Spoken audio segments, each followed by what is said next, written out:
This was the Spanish flu of 1918, the deadliest pandemic of the 20th century. Epidemics have infected societies throughout history. Usually epidemics come and go, but some truly stand out for their viciousness. In recent history, there has been no pandemic more devastating than the flu of 1918. Sometimes called the Spanish flu or swine flu, it killed about 675,000 in the United States alone. The outbreak came in the midst of World War I, and the flu would actually kill more troops than combat. The flu of 1918 was so deadly it killed more Americans than World War I, World War II, Vietnam, Korea, and the wars in Iraq and Afghanistan combined. Yet Spanish flu was horrifying for even more reasons. It was very contagious, and it killed extremely quickly, sometimes in as few as 12 hours. It killed people in the prime of their lives, with the most victims being young, healthy people aged 20 to 40. Additionally, it killed some of its victims in bizarre, brutal ways, completely unlike a typical flu virus. Some symptoms actually closely resemble the plagues, which killed millions in the Middle Ages.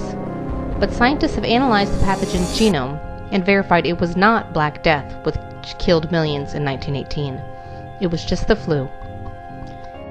This video will cover how the flu began and how it spread across the world, the bizarre symptoms that made it so deadly, and how the flu pushed society to the very brink of collapse.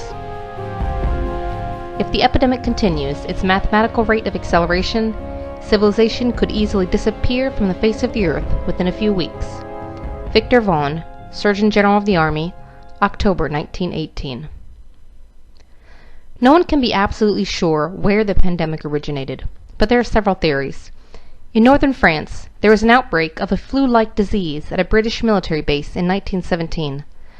The base was located in a swampy area with lots of waterfowl and pigs. New flu epidemics often arise when people have close contact with sick birds or pigs. There was a separate outbreak of respiratory disease among soldiers from Southeast Asia who fought in World War I from 1916 to 1918. Most flus start in Southeast Asia, and some historians argue the soldier may have brought a new virus to Europe. But historian John Barry makes the case in his fascinating book, The Great Influenza, that the flu may have originated on a farm in rural Kansas by jumping from infected pigs to humans. Indeed, the first officially recognized cases of the Spanish flu emerged at a military base in Kansas. The U.S. had just entered World War I, and training and industry had ramped up at a rapid pace as the war machine fired up. But in rural Haskell County, Kansas, a war of another type was quietly beginning. Haskell County was in the grip of a deadly outbreak of what seemed to be a mysterious new disease. People in the community, farmers mostly, may have caught the new disease when a pathogen from sick pigs jumped species and began infecting humans. The new virus, the swine flu, was shockingly contagious and extremely deadly. A local doctor was terrified by the death toll of the new virus and contacted the U.S. Public Health Service for advice. His concern was noted, but nothing else was done. After all, it was a tiny rural backwater. How could it spread far in such a sparsely populated area? Slowly the virus began to die down as it ran out of new people to infect. Perhaps it would have stopped there had the times been different, but 1918 was the perfect breeding ground for a worldwide pandemic. In early 1918, every military base was teeming with young men training for war. The military hurried to build new barracks, hospitals, training areas, and facilities to support the influx of hundreds of thousands of men. Some of these men were volunteers, and some had been drafted. The strange new disease was just dying down in Haskell County when a few young men left there, headed to Camp Funston, Kansas, for training. Camp Funston, located at modern-day Fort Riley, was already over capacity, with 56,000 young men training for war. There hadn't been time to build enough barracks for all of them.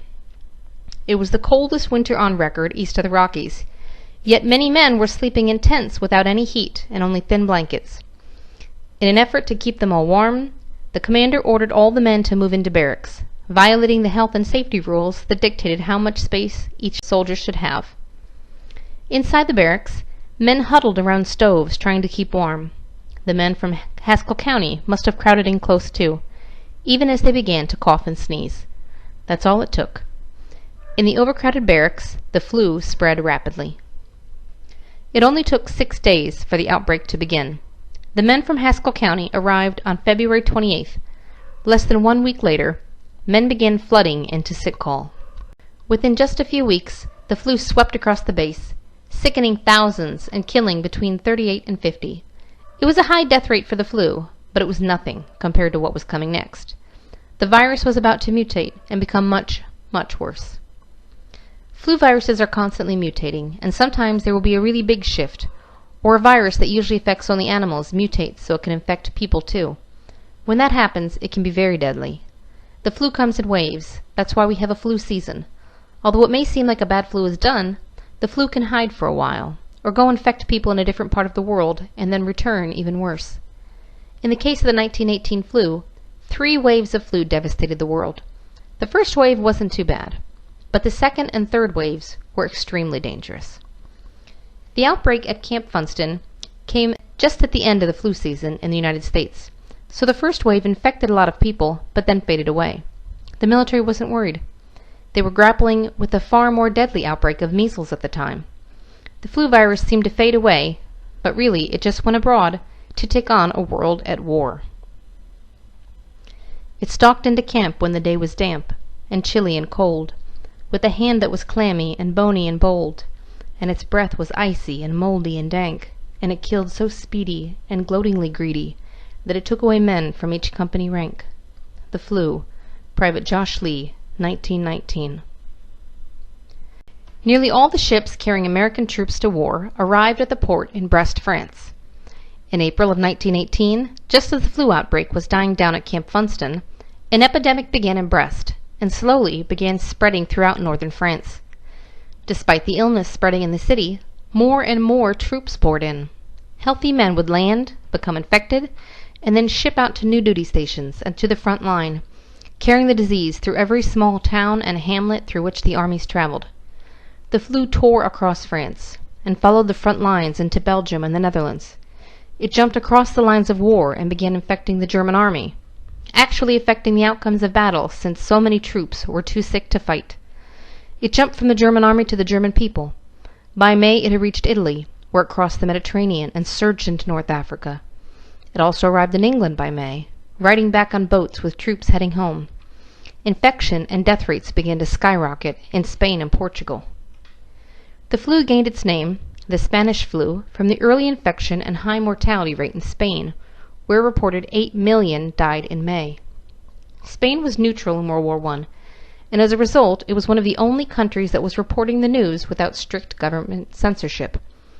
Most countries didn't want to reveal to their enemies that they were battling an epidemic, and didn't want to affect their people's morale, so the governments pressured the media to hide and downplay the severity of the virus. However, in neutral Spain, the press was free to report the news accurately. Newspaper headlines in Spain screamed of an epidemic that was killing millions, while other countries only whispered of the flu. The world believed the flu was worse than Spain, when in actuality, Spain was the only one talking about it at first. The flu continued spreading beyond Western Europe. By July, it had jumped to Scandinavia and Greece. The same month, the flu crept its way into a tense Russia, where the Tsar and his family had just been executed, and the Bolsheviks were battling with other factions to see who would control the future of Russia. A boat filled with 6 sailors arrived in Mumbai, India at the end of May. First, a few dock workers reported sick. Then workers at the next docks became ill. And then men at the nearby warehouses got sick, and so on, into the city. Ships left those same infested docks and spread to other ports in Asia. Sick people boarded trains in Mumbai and spread the disease like wildfire along the railroad lines up into the subcontinent and continental Asia. The flu showed up in China around the same time, spreading inland from a dock in Shanghai. By June it had arrived in Singapore, a world trade hub where the flu infected the dock workers and spread to the local population. From the bustling docks, sailors carried the flu south into Indonesia and north into Malaysia and Thailand, where it continued to spread. By July, it had reached sub-Saharan Africa, with infected sailors who arrived at the ports. It entered West Africa from ships arriving in Freetown, Sierra Leone. It infected Eastern Africa via the port in Mombasa, Kenya. Ships arriving into Cape Town set the virus loose in South Africa. From these ports, influenza ripped its way across the continent, devastating the population. By July, it had also reached Peru and begun spreading across South America. By August, it had returned to North America. By October, it had reached New Zealand and Japan. By November, a lethal outbreak was surging across Colombia, Argentina, Uruguay, and Chile. Despite quarantines on ships entering port, dock restrictions, and a concerted effort at containment, it finally spread into Australia by 1919. In less than a year, the deadly flu had surged around the world. The flu was able to spread so efficiently for many reasons, including the movement of vast companies of troops around the world, and the conditions those troops were living in. World War I was desperately brutal, and trench warfare made for horrific living conditions and for the perfect breeding ground for disease. Men lived out in the open, with no protection from the freezing winter, the pounding rain, or the sweltering sun. Troops at the front lines lived in filthy trenches for months at a time, where they had to eat, sleep, and answer all the calls of nature within close contact with each other. When it rained, the trenches filled up with water that became rank and foul as it had nowhere to drain. Men's feet rotted in their boots, a condition called trench foot. Dead bodies lay decomposing in no man's land between the two armies. When it rained, water would wash excrement, decomposing body parts, and filth down into the trenches where the men lived. Constant bombing churned up the dirt and turned the ground into a sloppy swamp. The mud became so bad that in some places it was like quicksand. Planks were laid down for the men to walk on. There were cases of horses, pack mules, and even soldiers slipping off the walkways and drowning in the mud before they could struggle out of their heavy gear. By the end of the war, over 9 million combatants and 7 million civilians would die in the war. Thus, it's not surprising that when a virulent new virus arrived, it became an even more deadly foe than the enemy soldiers. At some point, in the summer of 1918, the flu mutated to become more deadly. It gave some people the normal symptoms of fever, chills, nausea, aches, and diarrhea, and many got sick, then recovered like a normal flu. Some were sick longer or died after catching a secondary infection, such as pneumonia. However, many people became violently ill with strange symptoms. In fact, in the July 1918 edition of the medical journal The Lancet, doctors argued that this strange epidemic couldn't be the flu because the symptoms didn't fit. Italian doctors argued the same. In some people, Spanish flu caused fevers that were so high people hallucinated. Some writhed in agonized muscle pain so bad that doctors thought they had dengue, also called breakbone fever. It made some people temporarily or even permanently blind, deaf, or paralyzed. Some lost the ability to smell.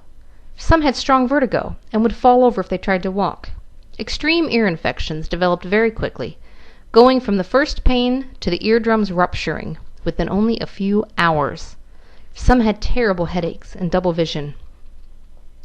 Severe mucus excretions and inflammation made it hard for victims to breathe. Some people coughed so hard they tore their abdominal muscles. Doctors doing autopsies saw lungs so damaged that they resembled those of people who died from poisonous gas in the war. Some people developed a symptom most physicians had never seen before. Tiny puffs of air would leak out from tears in the lungs and get trapped beneath the skin, puffing up in little pockets all over their bodies. When they moved, the pockets would crackle like a bowl of Rice Krispies, according to one nurse. Some people developed hemorrhagic fever, which, like Ebola, causes its victims to bleed. An Army report described the flu as a rapidly escalating infection and lungs choked with blood, fatal in from 24 to 48 hours. Some people bled from their nose, their ears, and their eyes. Some people with the 1918 flu became so oxygen-starved they began to turn blue, or even looked black, a condition called cyanosis. People reportedly turned so dark that it was difficult to distinguish white people from people of color. For this reason, the flu picked up the nickname the Blue Death, and many wondered if the Black Death had returned. When people began turning blue, doctors knew they wouldn't survive more than a few hours. The flu was also terrifying because it could kill so quickly. Many victims died within a day or two, or even hours of showing their first symptoms. According to a story recounted in the book The Great Influenza, a man in Cape Town, South Africa, boarded a streetcar just as the conductor died. During the 3-mile ride to his house, 6 more people on the streetcar died. When the driver died, he got off the streetcar and walked home. We've had a number of cases where people were perfectly healthy and died within 12 hours. Charles Edward Winslow, epidemiologist and professor at Yale University. In late summer of 1918, the flu virus returned to America, but this time it was far more deadly. In August, a ship full of sick people arrived in New York City from Europe. 4 men had already died at sea, and 200 more people on the ship were sick. Many were taken to hospitals, but they weren't quarantined. In the following week, several more ships full of sick people arrived. The same was happening in other deep-water ports, like Boston, Philadelphia, and New Orleans. At the same time as the virus was arriving and spreading in ports, ships left those same ports headed for Canada, Central America, the Caribbean, and South America, carrying infected people. In early September, there was an outbreak at Navy Pier in Boston. The pier was quarantined, but officers still moved between bases. An officer was probably responsible for carrying the flu to nearby Camp Devens. At first, just a few men reported sick, and then within only a few days an epidemic broke out. By mid-September, thousands of men were sick, in many cases violently so. Of those who were sick, 75% were so ill they had to be hospitalized. The sheer number of patients overwhelmed the medical staff of the military hospital. The hospital had been designed to treat a maximum of 1,200 troops at one time, yet more than 6,000 patients were crammed in. Cots were stuffed into every available space, in hallways and offices, even on outdoor porches. The doctors and nurses fell ill. There were simply not enough healthy people to care for the thousands of sick people. So many died that they couldn't all fit in the hospital morgue. The dead were stacked up one on top of another, like firewood in the hallway outside the morgue. Every day they were carted away, and every day the hall filled up again. The Army medical officers issued an order that no men should be sent to or shipped out of Camp Devens. However, that's not what happened. A group of officers left Camp Devens, headed to Camp Grant in Illinois. Despite the rules against it, the chief officer there had authorized overcrowding due to a shortage in barracks, once again giving the ideal environment for the disease to spread. Shortly after arriving, the officers from Camp Devens became sick. The men were quarantined, but it was already too late. Within 2 days of the first cases, the flu was widespread throughout the camp. Within 4 days of the first case, men started dying. Within 5 days, doctors and nurses became sick and started dying. By 6 days, there were 4,000 men admitted to the hospital, and they converted 10 barracks into temporary hospitals. By 7 days, they were running out of medicine, disinfectant, and other medical supplies. By 9 days, they converted 9 more barracks to serve as hospitals, bringing the number up to 20. They didn't have enough beds, sheets, or ambulances to carry all the infirm. When they ran out of beds, soldiers were ordered to stuff straw into sacks to use as mattresses for the sick. They still didn't have enough. They tried to make enough face cloths to cover people's mouths to fight the spread of germs, but they ran out of cloth. The Red Cross set up a station to notify relatives that their loved ones were dying or dead. Now relatives poured into the midst of a deadly epidemic. Healthy relatives were escorted by coughing service members to identify dead bodies in the morgue.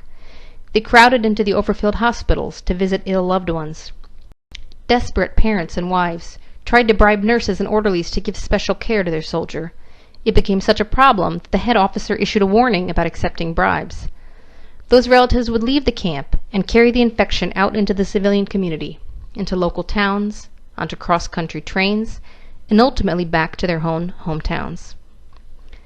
Civilian health officials called for an emergency quarantine of Camp Grant, but the virus was already out. 4 days after the first reported case, a trainload of troops had left Camp Grant to go cross-country to Camp Hancock near Augusta, Georgia. For the journey of almost 1,000 miles, the men were packed tightly into train cars with poor ventilation. In the tight quarters, men coughed, became feverish, and began bleeding from their eyes and ears. They infected each other swiftly, and the virus swept along the train. The train stopped repeatedly along the journey to refuel, and the men who could still walk got off the train to get a break from the hacking coughs of the sick and delirious men. There they interacted with railroad workers and curious locals who had come to see the troops. They infected town after town for almost 1,000 miles.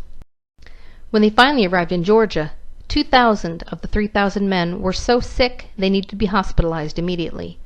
They started a new outbreak at Camp Hancock. Historians don't know how many of the men from the train died, but one report from Fort Leonard Wood claims 10%. Yet when hundreds began dying, the medical staff at the hospital stopped keeping careful records. They were just too overwhelmed by all the dead. One robust person showed the first symptoms at 4:00 p.m. and died by 10:00 a.m. The Journal of the American Medical Association. The same thing would happen at bases across America. At Camp Custer in Michigan, 2,800 troops reported sick in a single day. At the same time, hundreds of thousands of troops were still shipping out to Europe. By this point, the government knew how dangerous the flu was, so they had tried to contain the virus on ships. Visibly sick men were not allowed on the ships, but this didn't make much difference in the end. The flu virus incubates for a few days before any signs of infection are visible. On board the ships, the men were locked into their bunk rooms for most of the voyage across the sea, and armed military police enforced the segregation. On most ships, about 400 men were locked into each crowded bunk room in cramped quarters with little ventilation. Although the troops were segregated from others in the ship, they still shared the same mess hall where they all ate. They would file through, breathing the same air and touching the same tables and chairs as the group before. On one ship, called the Leviathan, the flu broke out almost immediately, despite the quarantine efforts. Within 2 days, it had overwhelmed the ship's medical services. The doctors and nurses were laid up sick alongside their patients, delirious, coughing, and blood pouring from their bodies. The blood pooled on the floor, and the nurses, who were still well enough to work, walked through the puddles, leaving bloody footprints on the deck. Finally, there were so many sick men that they began laying them on the deck of the ship out in the elements. They even lay there in storms, because the well were too overwhelmed to move them, and the ill were too sick to move themselves. At first, the deaths came spaced apart, and the officers took careful notes in the captain's log of the Leviathan. At first, they wrote the date and time of death, the name and rank of the deceased, their unit and cause of death. But only 1 week after leaving New York, the officers were so overwhelmed they wrote only name and time of death. The captain's log shows 2 deaths at 2 a.m., 1 at 2:02 a.m., 2 at 2:15 a.m. It continued like that around the clock. The healthy must have been terrified, locked onto a ship filled with a deadly plague with nowhere to escape. They began burying men at sea. At first they were solemn ceremonies, but after so many, the funerals became routine. They would read a name, say a brief prayer, and slide the body off the boat, then on to the next. The same was happening in every boat carrying troops across the ocean. Medical advisors begged the military to stop the troop movements, but the war machine needed men. At the same time, it was infecting the civilian population from port to port and along the railway lines. However, the very worst outbreak probably occurred in Philadelphia, and it was made immeasurably worse by mismanagement by leaders who ignored warnings from public health doctors. Had public health measures been implemented, perhaps much of the death and suffering could have been avoided. Philadelphia in 1918 was teeming with people. Hundreds of thousands had swarmed the city because of the new job opportunities working at steel plants, docks, railroad yards, and industries that supplied the war. Without enough housing for the influx, poor people were crowded into squalid, filthy slums that lacked indoor plumbing. Multiple families would cram into one apartment and share an outhouse in an alleyway with hundreds of people. Sometimes people shared not only apartments but beds, even sleeping in shifts. The boarding houses would rent out beds for 6 or 8 hours at a time. When one worker woke up to go to work, another worker would get into the newly vacated bed and sleep, same sheets and all. The streets were notoriously filthy, with rat infestations and gutters filled with trash, animal and even human feces. With people living in overcrowded conditions, exhausted from hard labor and weak from poor nutrition, dirty water and bad air quality, it was a perfect breeding ground for an epidemic. I had a little bird. Its name was Enza. I opened the window and influenza. Children's jump roping song, 1918. A ship full of 6 sailors arrived into the Philadelphia Navy Yard in mid-September. Within a few days, the Navy hospital was overrun, and the Navy began sending sailors to civilian hospitals in the city. As sailors began dying, the flu spread to civilians. 2 days after the first sailor arrived at the hospital, multiple doctors and nurses felt fine as they started their shifts, yet collapsed and became desperately ill within hours. However, the health board for the city didn't want people to panic. They downplayed the severity of the disease. After the death of several sailors and civilians, the health board confidently declared the disease had reached its zenith and already begun to decline. It hadn't even gotten started. At the same time, the federal government was desperate for money from war bonds to fund the war. People would buy bonds, essentially loaning the government money for a promise of being paid back later with interest. Every city had a quota of bonds they had to sell, and Philadelphia was ready to hold the Liberty Loan Parade to sell war bonds. Public health doctors begged the city to cancel the parade, terrified that it would cause the outbreak to become an epidemic. The city government ignored them. On September 28th, hundreds of thousands of people jammed into the downtown streets to watch the parade. In that huddled crowd, all crushed together, it only took a few coughing, sneezing people to launch the epidemic. Within 76 hours, just 3 days later, the city's 31 hospitals had run out of bed space. They were completely full. Some hospitals tried to cram in more by laying patients on cots in the hallways, in offices, and on balconies. In some cases, the sick were laid on the floor next to a dying patient. Once the patient died, the body was taken away, and the new patient would be lifted into the same bed, still warm from the previous occupant. The city opened several temporary emergency hospitals, but it wasn't enough. Hospitals started refusing to accept any more patients. People lined up outside begging to be let in. Some died standing in line. Even for those who got in, care was non-existent for most people. The hospitals ran out of medicine. The doctors and nurses were overtaxed, and they were dropping from the flu. They were desperate for help. People with no medical training volunteered. Physicians and nurses came out of retirement. Medical schools closed, and first-year medical students were put in charge of an entire floor of a hospital. One medical student reported that during the height of the outbreak, 1/4 of all the patients in the hospital died every day. Nurses were so overtaxed, they began adding toe tags to the living so they could tag several at once. Once a patient turned blue, it was only a matter of hours to death, so they felt confident in tagging them. Sometimes there wasn't any time for any intervention. Some people died within 24 hours of contracting the flu. A nurse at Mount Sinai Hospital started her shift in the morning and suddenly fell ill. She died 12 hours after first feeling sick. The number of dead kept growing. 5 days after the city held the Liberty Loan Parade, city leaders finally acted. The health department banned all public meetings. Churches, schools, and theaters were closed. They left the bars open, but those too were closed the next day. The courts closed and city services shut down. It took only a few days for the city's operations to completely grind to a halt. Within just 10 days, Philadelphia went from a few hundred cases of flu and a couple deaths per day to hundreds of thousands of people sick and hundreds dying every day, all because they ignored public health guidelines. By 3 weeks after the parade, the death toll stood at 4,500. So many died that they couldn't be buried fast enough. Gravediggers were sick or refused to bury flu victims. The bodies started piling up inside morgues and funeral homes. Some undertakers raised their prices 500% to try and cash in. Most ran out of coffins. One funeral home that hadn't run out hired guards because people were trying to steal the coffins. People began wrapping their dead in blankets or sewing together flour sacks to use as shrouds. No one came to take the bodies, and there was nowhere to bring them, so the dead stayed in the homes. People wrapped them in blankets and set them in closed-off rooms. The bodies were laid on porches or stacked in back alleys. In the poor, overcrowded tenement houses where multiple families lived in one apartment, there were no porches or spare rooms to put the bodies. They set them in the corners or stacked them in the alleyways next to the shared outhouses and drinking water pumps. Sometimes people were so sick that the person in bed next to them would die, and they couldn't gather the strength to take the body away. The city began to smell, the stench of death hanging heavily in the air. Finally, families began digging their own graves to bury their dead. Everyone was terrified. People avoided each other.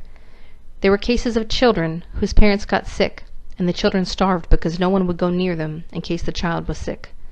This was particularly a problem since those who were most likely to die were people aged between 20 to 40, many of them parents. People couldn't get food because no trucks were delivering goods in the city. The streets fell silent. Every business was closed. People hid inside their homes. The streetcars stopped. The police cars stopped. The entire city ceased to function. You were constantly afraid. You were afraid because you saw so much death around you. You were surrounded by death. When each day dawned, you didn't know whether you would be there when the sun set that day. It wiped out entire families from the time that the day began in the morning to bedtime at night. There wasn't any single soul left. William Sardo, Washington, D.C. The Philadelphia city government was by now non-functional. Wealthy Philadelphia families appealed to the federal government for help, but there was no help to send. Cities all across America were buckling beneath the weight of the epidemic, and the federal government was busy managing the outbreak on military bases and among troops in Europe. With the city government failing to act, the women of elite Philadelphia families, many of the same who had organized the Liberty Loan Parade, banded together to start outreach efforts. They gathered together civic leaders from across the city to start planning.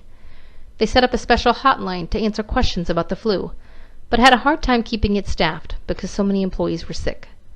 They set up local neighborhood leaders who would organize distribution of food and medical care. They set up soup kitchens in the schools and food delivery to sick people when possible. 500 people volunteered their cars to be used as ambulances and to deliver food and drive doctors around to treat the sick. However, there was a desperate need for more volunteers, and most people were too afraid to get involved. Leaders begged for more help, but people turned away. The fabric of society began to break down. City leaders who hadn't bothered to attend meetings of the outreach effort finally got involved. They seized the city's emergency fund to pay for supplies and pay health workers. They opened additional morgues and sent out policemen to try and clear the piled-up bodies. Like the ancient plagues, people carried their dead out to the streets. There the bodies were loaded onto open trucks or horse-drawn wagons. There were no coffins, so they stacked them one on top of the other. Also, like in the days of the plague, they stopped trying to bury people individually and began digging mass graves where hundreds of bodies were dumped in. The city used construction equipment to dig long trenches and push the bodies in. Someone would stand by the trench, say a prayer, and then the steam shovels would push dirt over the piles of bodies. By late October, the epidemic was finally beginning to loosen its death grip on the city. In its aftermath, it left a death toll of 13,000.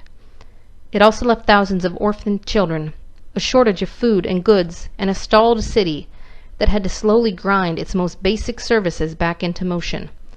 Finally, it left a changed people, filled with fear, wearied by war and disease, and crushed by grief.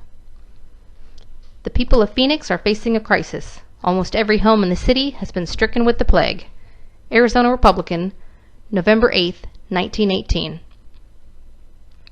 In other cities and towns across America, the news was the same. In New York City, 33,000 people died before the statisticians stopped counting. Some small towns tried to keep the virus out by quarantining themselves. They shut down all businesses and canceled public gatherings. People were ordered to stay in their homes and not touch or visit others. Some towns made it illegal to shake hands. In other towns, police were dispatched to nail signs on the doors of homes where people were sick. The signs said, "Influenza," in red letters. Rumors spread in Phoenix, Arizona, that dogs spread the disease. Policemen killed dogs in the streets, and people killed their own pets. Towns in Colorado set up barricades on the roads, and men guarded them with shotguns, preventing anyone from coming in. Other towns couldn't stop the trains from rolling through on their local platforms, but they refused to let anyone step off the trains. Anyone who did was thrown in prison and quarantined. It didn't work. The virus still slipped in. The only place that escaped the worst of the wrath was San Francisco, and historians credit that to aggressive response by the local government, who listened to their public health officials. Public Health Director William Hassler quarantined all naval stations before they had any reported cases. He knew it was only a matter of time. He ordered all public schools and gathering places closed. He divided the cities into separate districts with distinct support staff so as to segregate outbreaks. He laid out plans and organized the flu response before the flu ever hit the city so they would be ready when it did. The city's government, medical, and civic organizations banded together to educate citizens on prevention such as hand washing, avoiding public places, and wearing a face mask. While Philadelphia's government was still denying there was a problem, San Francisco authorities were distributing 100,000 face masks. Police enforced the face mask rule at gunpoint and actually shot people who refused to wear masks in the streets. As the second wave diminished throughout the country, San Francisco rejoiced for having missed the flu. The flu would mutate once more and rage through the world for a third time, but infecting and killing fewer people. This time it would be less severe. This time it did hit San Francisco because they thought the flu was already over. The third wave hit the Southwest and Midwest hard, but for the rest of America, the worst of the flu had passed. Even as America woke from the nightmare, the epidemic had left its imprint. Right at the height of harvest time, farmers had been too sick to farm, and workers didn't show up to gather the food in. Food that was harvested rotted in warehouses because there was no one to transport it. There was a lag while the country tried to catch up on shipping food and goods, and store shelves and markets stayed empty for some time because goods hadn't been delivered. As winter rolled in, there was a shortage of coal and other goods.